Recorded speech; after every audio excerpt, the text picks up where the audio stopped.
اعوذ باللہ من الشیطان الرجیم بسم اللہ الرحمن الرحیم انظر کیف فضلنا بعضهم على بعض وللآخرة اکبر درجات واکبر تفضیلا۔ یہ سورہ اسراء کی آیت نمبر 21 ہے۔ ترجمہ اس آیت کا یہ ہے: دیکھو ہم نے ان کے بعض کو بعض پر کس طرح فضیلت دی ہے، اور یقیناً آخرت درجوں میں بہت بڑی اور فضیلت دینے میں کہیں بڑی ہے۔ اللہ رب العزت نے یہ جو دنیا بنائی ہے اور اس دنیا کے اندر جو انسان کو پیدا کیا ہے اور انسان کو عقل اور شعور سے نوازا ہے، انسان خیال کرتا ہے، تصور کرتا ہے، اور انسان چیزوں کا مزہ لیتا ہے، چکھتا ہے، لطف اندوز ہوتا ہے۔ یہ چیزیں انسان کے لیے اس دنیا کے اندر نامکمل ہے۔ انسان جو بھی چیز یہاں پر چاہتا ہے وہ غیر مکمل طریقے سے اسے حاصل ہوتی ہے۔ مثال کے طور پر انسان چاہتا ہے کہ ہمیشہ جوان رہے، مگر یہ یہاں پر دنیا میں ممکن نہیں۔ وہ عمدہ قسم کی لذتیں چاہتا ہے، کھانا چاہتا ہے، پینا چاہتا ہے، آنکھوں کے لیے بہترین خوشنما مناظر چاہتا ہے، عمدہ گھر چاہتا ہے۔ بہت ساری خواہشات ایسی ہیں جو انسان کے سینے میں مچلتی ہیں اور وہ ان کو پورا کرنا چاہتا ہے، لیکن یہ دنیا غیر مکمل ہے۔ ایک اور مکمل دنیا ہے جہاں پر انسان کی تمام آرزوؤں کی اور خواہشات کی تکمیل ہوگی۔ وہ دنیا جنت کہلاتی ہے، اللہ رب العزت کی مہمانی کی جگہ، جہاں پر اللہ رب العزت میزبان ہوگا اور اس کی مخلوق اس کی مہمان ہوگی،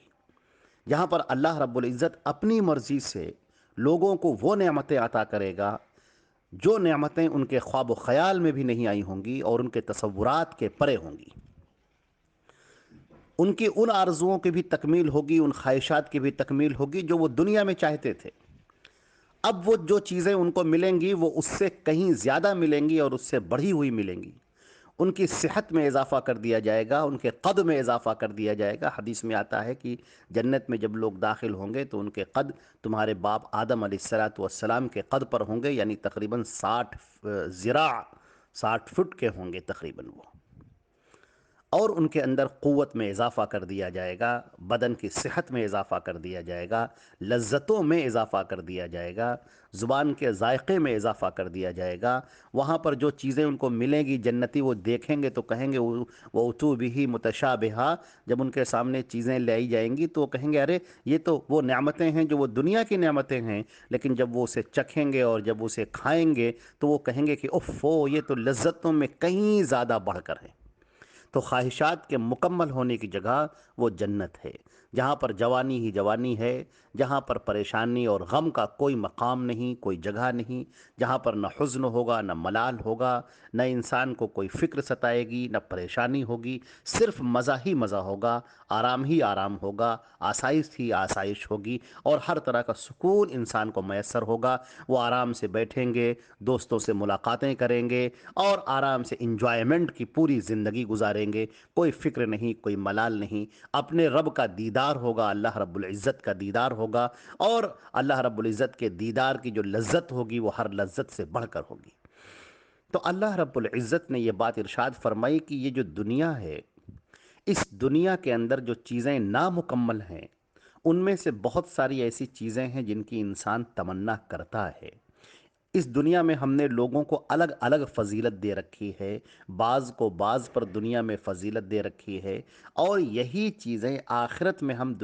آخرت میں بھی ہم درجات قائم کریں گے اور وہاں بھی ہم بعض کو بعض پر فضیلت دیں گے۔ دنیا کے اندر انسان مثال کے طور پر کوئی مالدار ہے اور کوئی غریب ہے۔ جو مالدار ہے وہ اس کی الگ پریشانیاں ہیں، جو غریب ہے اس کی الگ پریشانیاں ہیں۔ اس دنیا کے اندر الگ الگ لوگوں کے معاملات ہیں، اور دنیا میں سب لوگ رزق میں، حسن میں، ذہانت میں، طاقت میں،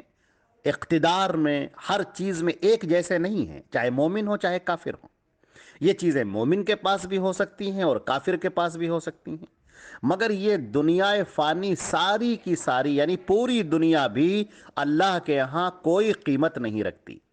سہل ابن سعد رضی اللہ تعالی عنہ سے روایت ہے، رسول اللہ صلی اللہ علیہ وسلم نے ارشاد فرمایا، لو كانت الدنيا تعدل عند الله جناح بعوضة ما سقى كافرا منها شربة ماء۔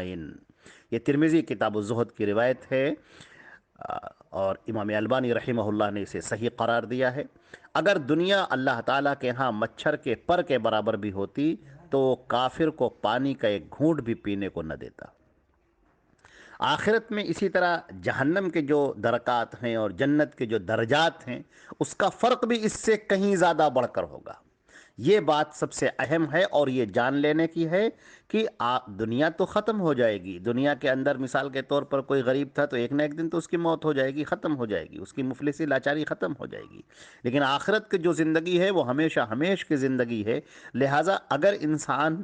اب وہاں پر پہنچتا ہے اور حالت ایمان میں پہنچتا ہے تو جنت اس کا انتظار کر رہی ہے، حالت شرک میں، حالت کفر میں پہنچتا ہے تو پھر وہ مجرم ہوگا اور جہنم اس کا ٹھکانہ ہوگا۔ تو یہاں تو چیزیں ختم ہو جائیں گی، لیکن وہاں پر وہ چیزیں ختم نہیں ہوں گی، وہ ہمیشہ ہمیش کا ہوگا۔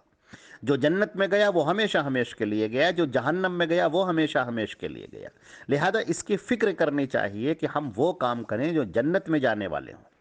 اور جنت میں بھی جانے میں ایک دوسرے کا ہم مقابلہ کریں، یعنی تقوی میں، پرہیزگاری میں، نیک اعمال کو کرنے میں، اللہ کو راضی کرنے میں ایک دوسرے کا مقابلہ کریں۔ اللہ نے فرمایا ہے وَفِي ذَلِكَ فَلْيَتَنَافَسِ الْمُتَنَافِسُونَ، اور اس سلسلے میں یعنی جنت کو پانے کے سلسلے میں مقابلہ کرنے والوں کو مقابلہ کرنا چاہیے۔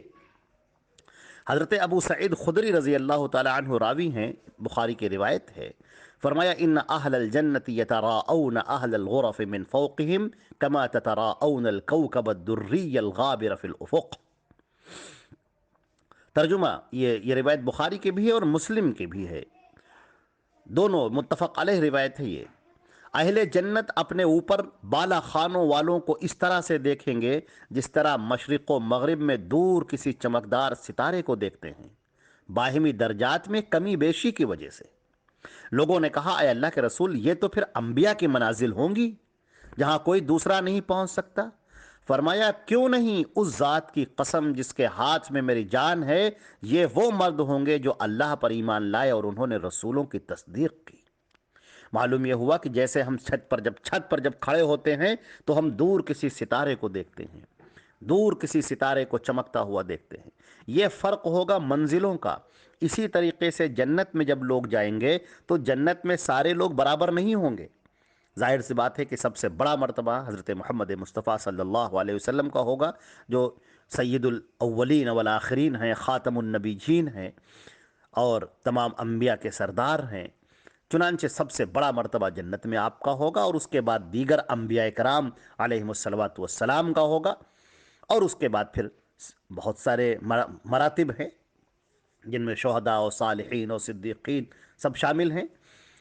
تو اللہ کے رسول صلی اللہ علیہ وسلم نے فرمایا کہ جیسے تم آسمان کی طرف نظر کرتے ہو تو مشرق میں یا مغرب میں جو چمکدار ستارے نظر آتے ہیں اور کتنے دور ہوتے ہیں تم سے، اسی طریقے سے جنتیوں میں بھی آپس میں مراتب ہوں گے۔ اب صحابہ کہتے ہیں کہ اچھا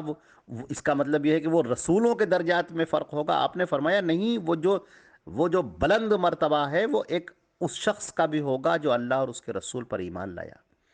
یعنی ہم اپنے نیک اعمال کر کے، اللہ کو راضی کر کے، اللہ کو خوش کر کے ان بلند مرتبوں کو پا سکتے ہیں جن مرتبوں کو بہت اونچا سمجھا جاتا ہے اور بہت بلند اور بڑا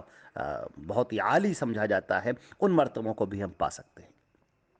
تو جس طرح ہم دنیا میں ایک دوسرے سے آگے بڑھ جانے کے لیے کوشش کرتے ہیں، اسی طرح ہمیں چاہیے کہ ہم جنت کے جو 100 سے زیادہ درجات ہیں اور سب سے اونچا درجہ اس کا جنت الفردوس ہے، اور جنت الفردوس کی چھت جو ہے وہ رحمان کا عرش ہے، تو ہم کوشش کریں۔ اللہ کے رسول صلی اللہ علیہ وسلم نے فرمایا ہے کہ اپنے اللہ سے جب جنت مانگو تو جنت الفردوس طلب کیا کرو۔ جنت الفردوس جنت کی سب سے اعلیٰ جنت ہے، اور اللہ کے اوپر کچھ بھی مشکل نہیں ہے۔ ہم اللہ سے اس کے رحم کی، اس کے فضل سے جنت الفردوس طلب کریں، اور اللہ بہت عطا کرنے والا ہے اور بہت زیادہ دینے والا ہے۔